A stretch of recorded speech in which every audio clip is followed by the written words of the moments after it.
Shayx janoblari, haqqimizga duo qilsangiz, odamlar eshitib amin deb tursalar, bir-birlariga ulashsalar, nur ustiga nur bo'lar edi. Allohim, barcha hamd faqat senga xosdir.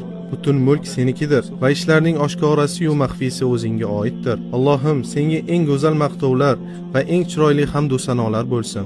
Yuzingning ulug'vorligi va saltanatingning buyukligiga loyiq hamdlar bo'lsin. Allohim, biz aytgan hamdlar ham, biz aytganimizdan afzalroq hamdlar ham, o'zingga aytgan hamdlar ham faqat senga xosdir.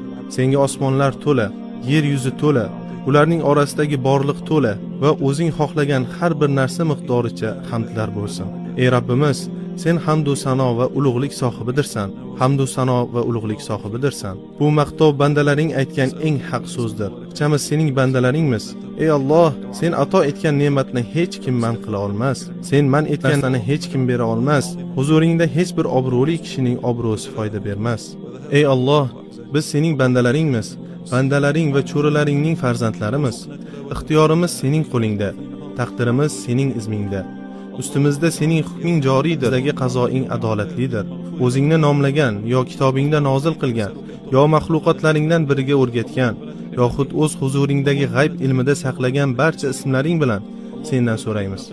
Allohim, Qur'oni Karimni qalblarimizning bahori, ko'ngillarimizning nuri, g'am tashvishlarimizni aritib va qayg'u alamlarimizni ketkazuvchi qilgin.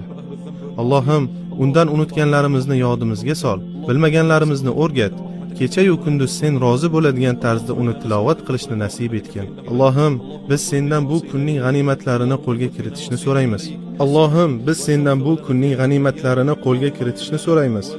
Ey Alloh, bu kunda bizni o'z fazlingdan mahrum etma.